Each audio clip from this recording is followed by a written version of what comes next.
wote mmeshuhudia uongozi wa klabu ya Young Africans tukiongozwa na makamu wetu wa rais, tukiwa kwenye ofisi za bodi ya ligi ya Tanzania, na tulikwenda leo pale mahususi kabisa kwa ajili ya mkutano.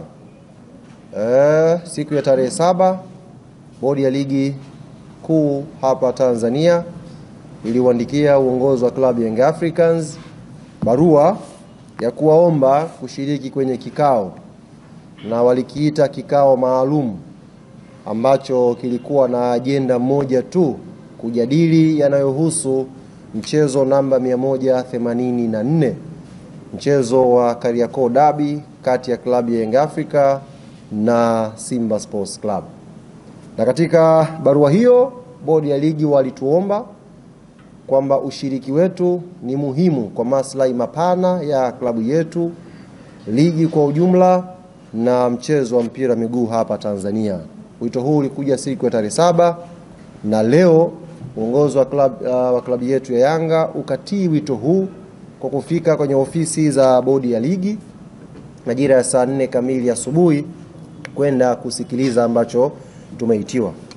Kama ambavyo ajenda kuu ilielekeza kwenye barua, ndivyo ambavyo mwenyekiti wa bodi ya ligi Steven Mguto alifungua kikao na kutueleza sababu ya kutuita, na kimsingi alijikita kwenye kuelezea lile ambalo aliliainisha kwenye barua ya wito kuhusu mchezo namba 184 wa Kariakoo Derby. Walitaka kusikia kutoka upande wetu wa klabu ya Young Africans na sisi tusikie kutoka kwao. Kuclarify hapo, nimeona waandishi wengi, wachambuzi wengi mmeandika kilikuwa ni kikao cha maandalizi ya mechi. Si kweli. Hatukwenda kudiscuss maandalizi yoyote. Tulikwenda kudiscuss hiyo sintofahamu ya Kariakoo Derby, mchezo wa 184. Yamejadiliwa mengi kwenye kikao kile, na sisi klabu ya Young Africans tulipopewa nafasi ya kuzungumza tulizungumza mengi vile vile, kama ambavyo bodi ya ligi ilizungumza mengi pia kupitia kwa afisa mtendaji mkuu wa bodi ya ligi. Na baada ya pale tulifunga kikao kwa mwenyekiti wa bodi ya ligi kutujuza kwamba amepokea yale ambayo klabu ya Young Africans imeyafikisha na wanakwenda kuyafanyia kazi. Na CEO wa bodi ya ligi alisisitiza kwa uharaka wa ambayo tumeyasema na uharaka wa mchezo wenyewe, basi atafanyiwa kazi haraka ipasavyo na tutapata majibu kwa njia rasmi ya taasisi. Tumeondoka pale, tumefika hapa ofisini, tumemwona mtendaji wa bodi ya ligi Almas Kasongo akizungumza na waandishi wa habari na akigusia au akielezea yale ambayo yametokea kwenye kikao kile. Jambo zuri amelifanya, lakini kwa masikitiko makubwa ambayo tuko nayo, tulifikiri kama aliamua kuyazungumza yaliyozungumzwa kwenye kikao, basi alikuwa na fursa ya kuzungumza yote. Azungumze yote ambayo yalijadiliwa kwenye kikao. Sio unazungumza kidogo, unaacha kidogo. Sasa kwa kuwa alikuwa na fursa ya kuzungumza mengi na ameyaacha, nitumie fursa hiyo kuyazungumza yote ambayo yamezungumzwa kwenye kikao. Na hatufanyi hivi kwa lengo la kushindana na mtu. Tunafanya hivi kwa sababu jambo hili lina interest ya public, lina interest ya umma, na umma hautakiwi kupotoshwa kwenye jambo hili hata kwa bahati mbaya. Kila taarifa ambayo tunakubaliana iende public, basi iende ikiwa imekamilika. Taarifa isiende nusu au mtu usichague taarifa kwa sababu inakupendelea wewe au inakufeva ndio uitoe kwa public. Toa taarifa sahihi kama umeamua kutoa taarifa sahihi. Moja katika mambo ambayo uongozi wa klabu ya Young Africans uliauliza kwenye kikao, na ni swali ambalo wanachama, mashabiki na wapenzi wa klabu yetu wamekuwa wakijiuliza, na sio hao tu pekee, wadau wa mpira wa miguu nchi hii wamekuwa wakijiuliza, na sio hao tu pekee, hata nyie ndugu zangu waandishi wa habari mmekuwa mkijiuliza swali hili na hampati majibu. Swali gani? Ni kuhusu ripoti ya uchunguzi wa mechi ya Kariakoo Derby iliyopangwa kuchezwa Machi 8. nini kilitokea hadi ile mechi ikaahirishwa. Hatujawahi kupata ripoti.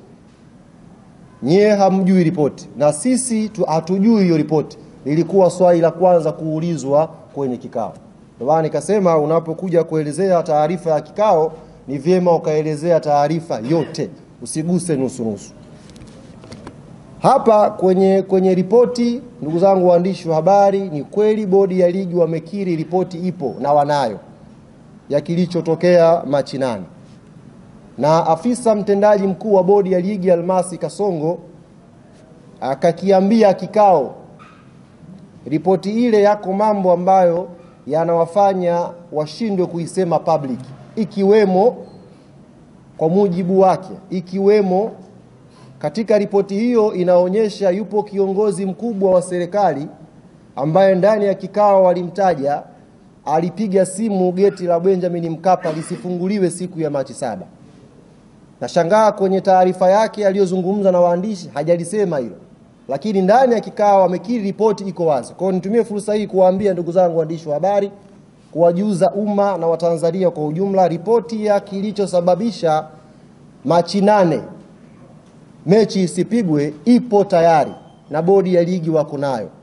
Hawajakuwa na utayari wa kuja kuisema kwa sababu zao, na moja ya sababu amesema afisa mtendaji mkuu wa bodi, yupo kiongozi mkubwa wa kiserikali ambaye alizuia geti la Benjamin Mkapa lisifunguliwe siku ya Machi 7. Kwa hiyo nitumie fursa hii kumwambia Almasi Kasongo, kumuomba akiwa anazungumza next time nikipata fursa ya kukutana naye, waambie Watanzania wanataka kujua ripoti ya Machi 8 clean ilivyo, eleza umma upate kufahamu. Umma hautaki kubaki na sintofahamu. Mbali na hilo, tuliwasilisha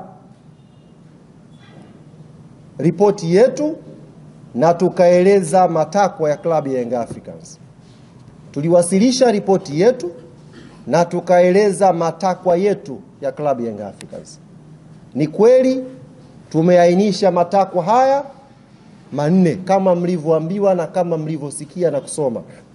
Tumepeleka matakwa haya 4. Lakini ukweli ambao hamjaambiwa, matakwa haya 4 tumeyagawa kwenye phase 2. Kuna matakwa ya muda mfupi na kuna matakwa ya muda mrefu. Tuelewane vizuri ndugu zangu waandishi wa habari. Na hii taarifa ni muhimu mkaipata ikiwa imenyooka ili umma upate kuelewa. Tumeitwa kwenye kikao kwa sababu ya mchezo namba 184. Mchezo huu ulihairishwa Machi 8, umepangiwa tarehe 15. Klabu ya Yanga imesema haitashiriki huo mchezo. Na ndio msimamo ambao uliwasilisha kwenye kikao mbele ya bodi. Ili tuweze kushiriki mchezo huo, tulikuwa na matakwa yetu mezani. Na matakwa hayo jumla yalikuwa 4. Katika haya 4, ndugu zangu waandishi wa habari, 3 ni matakwa ambayo tunaamini yakitekelezwa kwa haraka, klabu yetu ya Young Africans itakuwa tayari kwenda uwanjani kwa tarehe nyingine tofauti na 15 kwenda kucheza mechi ya Kariakoo Derby. Lakini takwa moja katika hayo 4 ni takwa la muda mrefu, sio takwa la leo wala kesho. Kwa hiyo asitokee mtu akawadanganya kwamba klabu ya Yanga imekuja kuomba haya, akafu katika haya kuna mchakato sijui upitie uende wapi. Ni uongo. Tumeomba matakwa 4 na matakwa haya yapo kwenye phase 2. Na barua yetu tuliyowasilisha bodi ya ligi imejielezea specific kwamba mkitekeleza matakwa haya 3, mbungi inapigwa. Ili moja ni takwa kwa ajili ya mpango wa muda mrefu. Matakwa haya 4 ni yapi? Na 3 ambayo specific tumeainisha ili yafanyiwe kazi tuweze kucheza pia ni yapi? La kwanza linakwenda sambamba na la pili. La kwanza, klabu ya Young Africans imetaka kuvunjwa mara moja na kujiuzulu kamati nzima ya uendeshaji na usimamizi wa ligi kuu Tanzania. Hii ilikuwa namba 1. Kuvunjwa au kujiuzulu kwa kamati nzima ya uendeshaji na usimamizi wa ligi Tanzania. Takwa hili linakwenda sambamba na takwa la pili la kujiuzulu kwa afisa mtendaji mkuu wa bodi ya ligi, CEO wa bodi ya ligi. Kwa nini takwa la kwanza na la pili linakwenda pamoja? Na kwa nini tumesema hili likitekelezwa klabu ya Young Africans iko tayari kucheza mchezo namba 184? Kwa sababu kuhairishwa mechi ya Machi 8, kuhairishwa mechi ya Machi 8, tunaamini kama klabu hapakufuatwa utaratibu na palikuwa pana uvunjwaji mkubwa wa kikanuni. Hapana utaratibu uliofuatwa na kulikuwa na uvunjwaji mkubwa wa kikanuni. Hivyo tunaamini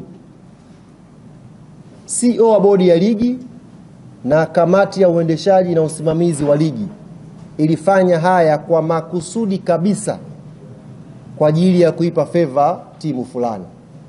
Sasa basi, kwa sababu watu hawa wamevunja kwa makusudi kwa ajili ya kuweka upendeleo kwa baadhi ya timu kanuni na kuhairisha mchezo wa Machi 8, Club Young Africans haitakuwa tayari kushiriki mechi hii ya 134 namba 84 kama kamati nzima ya uendeshaji na usimamizi wa bodi haitajiuzulu au kuvunjwa na afisa mtendaji mkuu pia na yeye kuondoka. Jambo la tatu ilikuwa ni kujiuzulu kwa katibu mkuu wa TFF, ndugu Wilfred Kidao. Kwa nini uongozi wa klabu ya Young Africans umeweka hili kama takwa? Ndugu zangu waandishi wa habari, hiki kilio mmekuwa mkikisikia sana. Na sio ukisikia, mmekuwa mkikiona. Kumekuwa na maamuzi ya hovyo, maamuzi mabovu kwenye michezo ya ligi kuu Tanzania msimu huu. Waamuzi wamekuwa wakifanya maamuzi ya hovyo sana. Lakini kwa bahati mbaya, waamuzi hawa wamekuwa wakijirudia kwenye mechi na hawachukuliwi hatua yoyote licha ya kufanya madudu kwenye baadhi ya mechi. Yaani mwamuzi anakosea leo, kesho anarudi, kesho kutwa anarudi na hakuna hatua yoyote inayochukuliwa, ndugu zangu. Sasa kamati ya waamuzi ipo chini ya katibu mkuu wa TFF. Tunaamini haya madudu yanayotokea haya, kuto kuchukuliwa hatua kwa waamuzi kwa wanaoyafanya, kuna influence yake. Hivyo na sisi hatutakuwa tayari kucheza hiyo mechi ya namba 184 kama katibu mkuu wa TFF hatakuwa amejiuzulu. Hatutakuwa tayari kupeleka mechi pale the same referees kwenye chombo kile kile, mtu yule yule, na tukapeleka timu. There is no way hilo likatokea. Na hii nimeisema specific mpate kuielewa. Katibu mkuu wa TFF, kamati ya waamuzi inaripoti kwake. Na madudu yote ambayo yanapigiwa kelele na klabu ya Young Africans imeainisha kwenye ripoti yake mbele ya bodi ya ligi. Kila kosa la waamuzi tumeliainisha mbele ya bodi ya ligi.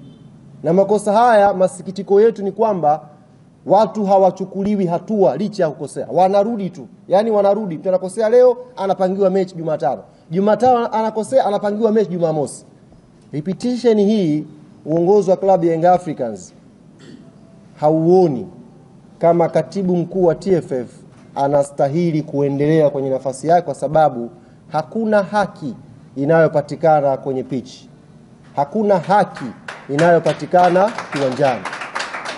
Ligi yetu inavyosemwa ni ligi namba 4 kwa ubora barani Afrika. Fakta ya waamuzi hauwezi kuacha kuitaja. Ili tuweze kumaintain ubora na hadhi na thamani ya ligi yetu, ni lazima tudili na hili tatizo. Na mzizi wake ni mtu anayeshughulika kupokea hizi ripoti, anatakiwa awajibike. Na mtu huyu ni katibu mkuu wa TFF Wilfred Kidao. Sasa kwenye barua yetu, haya matatu nilowatajia, ndugu zangu waandishi wa habari. La kwanza, kuvunjwa kwa kamati ya usimamizi na uendeshaji wa bodi ya ligi. Namba 2, kujiuzulu kwa afisa mtendaji mkuu wa bodi. Namba 3, kujiuzulu kwa katibu mkuu wa TFF. Haya matatu, na kwa barua yetu tumeelekeza haya matatu yakifanyiwa kazi, haya matatu ni matakwa ya muda mfupi, tutakuwa tayari kupeleka timu. Takwa la 4 tulisema ni uhuru na mageuzi ya kimuundo ya bodi ya ligi. Na barua yetu ilikuwa very clear kwamba hili ni jambo tunalotazamia la muda mrefu. Sio kama mnanielewa vizuri. Hii ni jambo la muda mrefu, next season huko tunaweza sasa kuanza kufikiria kuwa na bodi huru inayojitegemea, na ndio standard za dunia, kuwa na bodi huru inayojitegemea. Niwape mfano ndugu zangu waandishi wa habari. Kwenye press conference hiyo press alofanya CEO wa bodi ya ligi leo, nyie mlikuwa pale, amezungumza na mnaona namna gani bodi ya ligi haina power. Kazungumza, mlikuwa mnasikia namna gani amesema kuna chombo cha juu cha kuahirisha mechi. Namna gani amezungumza kuonyesha bodi ya ligi haina decision zake. Sasa sisi hii tulitoa kama pendekezo ya next season, sio kwenye kusolve issue ya Kariakoo Derby. Ieleweke vizuri na asipotoshe mtu hapa. Maana nimeona CEO wa bodi ya ligi amepiki huo kama mfano, kama mapendekezo ya Yanga ni ya muda mrefu, kwa mfano muundo wa bodi ya ligi. La kuondoka yeye hajasema. Yeye kapiki kwamba bwana mapendekezo ya Yanga ameyaleta, ukiyatazama mengi ni ya muda mrefu. Hatuwezi kuyashughulikia hapa, sio iende wapi. Matatu ya muda mfupi tumeainisha na barua yetu ilikuwa very clear kwake yeye. Hakuna muda mrefu, very clear, ni ya muda mfupi. Tumewakilisha na tumeeleza kwa hiyo tunafikiri haya matatu yakifanywa kazi haya mbungi itapigwa. Sasa niwaambie ndugu zangu waandishi wa habari, kama haya matatu hayatafanywa kazi, kama kamati ya uendeshaji ya ligi haitavunjwa na hawatajiuzuru, kama afisa mtendaji mkuu wa bodi hatajiuzuru, kama katibu mkuu wa TFF hatajiuzuru, klabu yetu ya Young Africans msimamo wake ni huu: hatutashiriki mechi namba 184, hatutacheza mechi zilizobaki za ligi msimu huu, 2 zilizobaki. Klabu yetu haitashiriki pia ligi kuu msimu ujao. Yaani sio kwamba ni hapa. Hatutacheza mechi namba 184, hatutacheza viporo viwili vya ligi vilibaki, hizo mechi 2 za ligi, na hatutashiriki rasmi ligi kuu msimu ujao. Taratibu nyingine zote zinaendelea kwa kamati tendaji. Tutakwenda wapi, tutafanya nini, tunajua cha kufanya. Na nitumie fursa hii kuwaambia wote ambao mnafikiri kwamba tunafanya mzaha, ndugu zangu, kwenye hili we are more than serious. Tuko serious zaidi ya mnavyodhani, zaidi ya mnavyofikiria. Na kama yuko mmoja wao pengine anakaa na kuwadanganya kwamba kuna pointi ya Yanga itapunguzwa, ndugu zanguni, huyo mtu aache hayo mawazo mara moja. Hakuna pointi ya Yanga itaguswa. Na kama yuko mwanaume kugusa hiyo pointi, aguse aone nguvu ya wananchi nazungumzaji. Kama yuko huyo mtu ambaye anawaambia punguzeni pointi hapo, aguse na ajaribu kugusa hata nusu pointi. Hiyo pointi 15 mbali, nusu pointi aguse. Alafu ataiona nguvu ya wananchi nazungumzaji. Hizi pointi 73 ndugu zangu tumezipata kwa jasho sana. Haikuwa rahisi Yanga kuwa kinara wa ligi sasa hivi. Kuna jasho limemwagika. Kuna fedha imetoka hapo. Watu wameingia gharama. Watu wamepata shida, wameacha familia zao kusafiri umbali mrefu kuisupport hii timu. Alafu ukae na tai useme na kata pointi. Jaribu kugusa pointi moja ya Yanga Afrika. Jaribu. Na niongezee hapa, tuonyeshe kwamba we are very serious kwenye hili. Nimeona leo imetoka taarifa finali ya kombe la shirikisho la CRDB tarehe 28 Zanzibar. Niambie ofisi ya katibu mkuu wa TFF na tuwaambie wenye mashindano haya benki ya CRDB, klabu ya Yanga haitacheza mchezo huo wa finali kama hatujalipwa pesa yetu ya ubingwa msimu uliopita. Tuko very clear. mpaka maana tumeleana kwa muda mrefu hapa. Kama hatujalipwa deni letu, haki yetu ya ubingwa ya kombe la shirikisho la CRDB msimu uliopita, Yanga haitacheza hiyo mechi na huko pia hatuchezi. So very clear. Kama hatujalipwa hela yetu ya ubingwa, hii ni haki yetu. Msimu mzima tumeisubiri hapa, tumeshaandika barua sana. Tushaandika sana barua hapa. Sasa iko very clear na huu ndio msimamo wa taasisi. Kama hiyo hela hatalipwa ya ubingwa, taarifa hii ifike kwa ofisi ya katibu mkuu wa TFF, iwafikie na wenye mashindano benki ya CRDB. Yanga hawatakuja Zanzibar kucheza hiyo mechi mpaka hela imeingia kwenye akaunti. Zaidi ya hapo hakuna maelezo mengine.